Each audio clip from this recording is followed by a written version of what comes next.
name's Derek, I'm 24, and in October of 2019, I was working my second season as a scare actor for Halloween Horror Nights at Universal Studios Hollywood. I'd landed a spot in one of the mazes built into the actual backlot, the older section near the real Psycho House and Bates Motel facade. It's been standing there since the 60s, still used for the studio tour during the day. At night during the event, it sat just behind our maze's queue line, roped off, unlit, not part of the attraction at all. I walked past it every single shift and never thought twice about it. That Saturday was a normal closing night. We wrapped our last guest group around 1 in the morning, and instead of heading straight to my car, I stuck around to help the maze lead strike some of the set pieces, since a couple of us got extra hours for it. It was slow, tedious work, hauling foam gravestones and busted furniture into a storage container, while the rest of the backlot went quiet around us. By 2 a.m., it was just me and one other actor, a guy named Ray, finishing the last container run. The lot lights were dim on purpose during the event, kept low for atmosphere, so most of the backlot beyond our little pool of light was just shapes. I noticed it on my second trip back to the container. A single light was on inside the Bates house, upstairs, the window on the left side. I figured it was maintenance or a security sweep. Since crews did walk the back lot overnight sometimes to check on things before the next event day, and told myself that's all it was.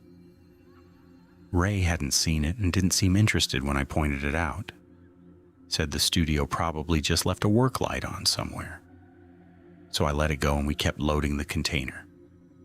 20 minutes later, I glanced over again, out of habit, and the light had moved to the window on the right, which faces straight down toward where we were working. That's not how a work light behaves. I stood there a second telling myself it was a reflection. Maybe headlights from a security cart bouncing off the glass. But there weren't any carts on our stretch of the lot and no other lights around to reflect. I called out to Ray and he came over and we both just stood there, watching that window for a solid minute until we saw it. A shape moving past the light from inside. Not fast, just crossing the room. Ray radioed our lead, who radioed studio security, and the two of us stayed put by the container instead of going any closer, since neither of us particularly wanted to walk up to an unlit 70-year-old structure at 2 in the morning to investigate a shadow ourselves. Security showed up within about 10 minutes. 2 guards, one of them with a flashlight the size of a nightstick, and they went in through the ground floor while Ray and I watched from the edge of the lot. It took maybe 5 minutes before we heard yelling from inside. Then the guards came back out with a guy in cuffs. Not one of ours, not staff at all.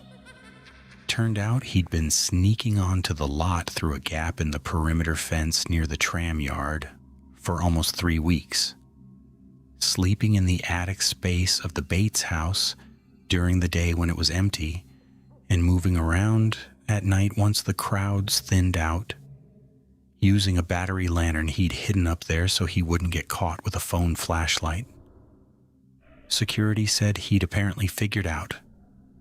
The house sat far enough back from the actual maze paths that nobody checked it during the event, and he'd been living up there eating out of the craft services tent after hours. I found out later he'd been reported to LAPD and banned from the property, and that maintenance had found a sleeping bag, food wrappers, and that lantern up in the attic when they cleared it out the next morning. Ray and I got pulled aside separately and thanked for reporting it instead of going in ourselves, which the security lead said probably kept things from getting worse than they did. I still think about how many nights that light must have been on before either of us happened to notice it.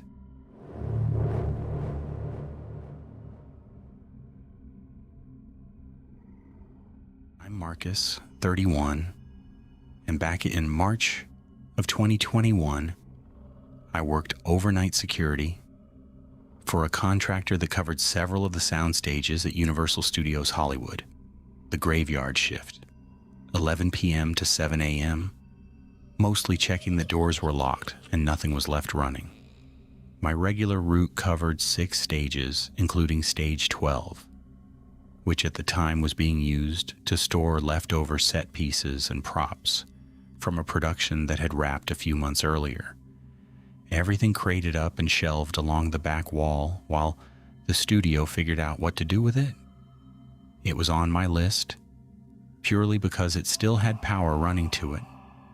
Nothing more interesting than that. For the first few weeks, nothing about stage 12 stood out from any other stop on the route. I'd unlock it, walk the main aisle with my flashlight, confirm the crates were where they should be, and lock back up, maybe 90 seconds total. The building had that specific, echoey quiet. All the empty stages had once production left. Just the hum of the HVAC and my own footsteps. I remember thinking it was actually my easiest stop since there was nothing in there that could trip an alarm or need attention. The first thing I noticed was a soft knocking sound coming from somewhere near the back wall on a Tuesday night. 3 light taps, then nothing. I stood still and listened for another minute. Didn't hear it again and figured it was the building settling or the HVAC ducts contracting as they cooled, which older sound stages did constantly, according to the guy who trained me.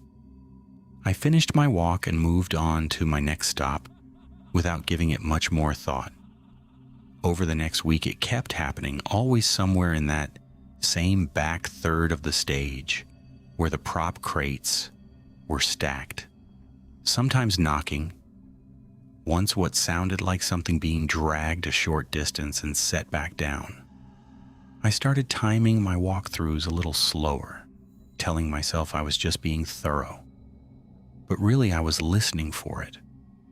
One night a motion sensor work light near the far aisle clicked on with nobody near it. Stayed on for maybe 10 seconds, then shut back off on its own, and that was the first time I actually felt unsettled instead of just curious, since that light needed real movement within about 8 feet to trigger.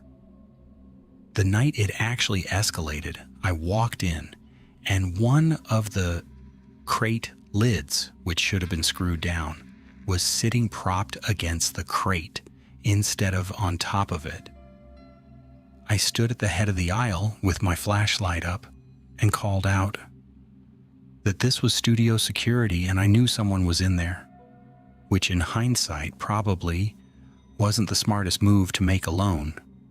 But I wasn't thinking that clearly in the moment. Nothing answered, but I heard fast footsteps toward the back exit, the one that led out to the studio's rear lot, and I radioed it in immediately instead of chasing after whoever it was myself. Backup arrived within 4 minutes, 2 more guards, and eventually an off-duty deputy who did private security work for the studio on the side. Between the 3 of them, they caught the guy trying to scale the perimeter fence near the rear lot, still inside the property line. He turned out to be a former stagehand who'd been let go from the production that used to occupy stage 12 months earlier. Still had an old access badge that hadn't been fully deactivated and had apparently been letting himself in overnight to sleep among the old set pieces and take small items out through that same rear exit, tools mostly, things easy to sell. He was combative when they caught him, according to the deputy, shoved one of the other guards, before they got him restrained and was arrested for trespassing and theft once they went through what was left in his bag. I found out afterward he'd disabled that motion light on purpose the first week to stop it giving him away, which is why it only tripped that one time near the end. He must have bumped the sensor back on by accident. I still do that stage on my route. I still listen a lot closer than I used to.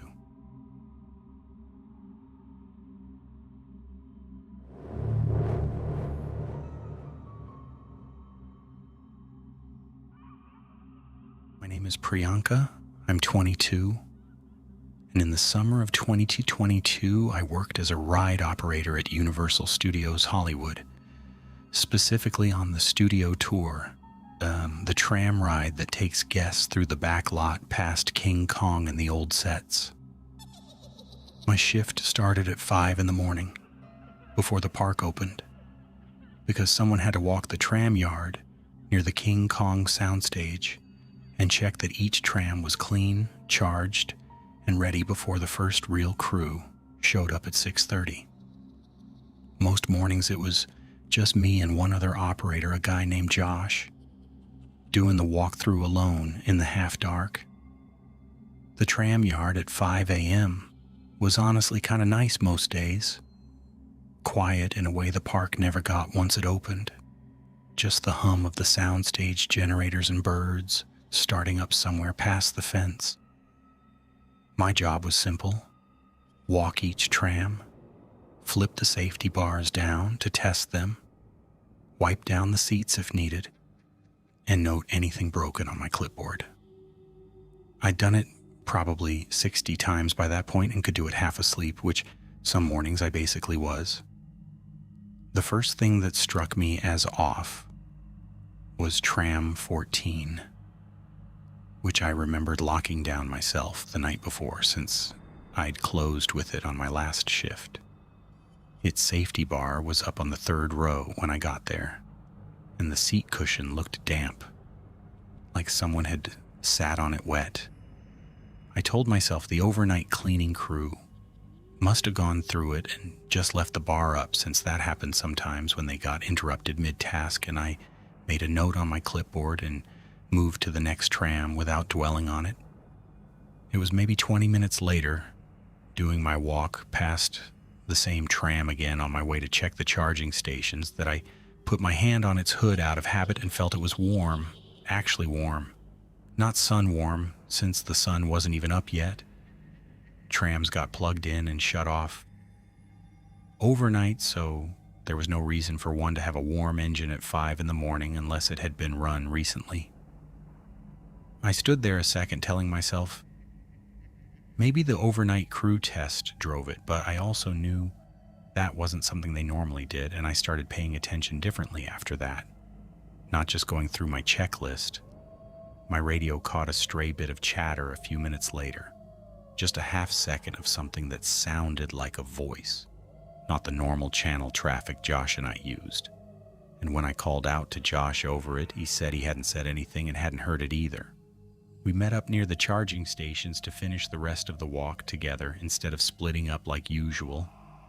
And it was maybe 2 trams later that I saw someone, just for a second, slipping between 2 parked trams near the King Kong soundstage entrance and crouching low behind one of the wheels.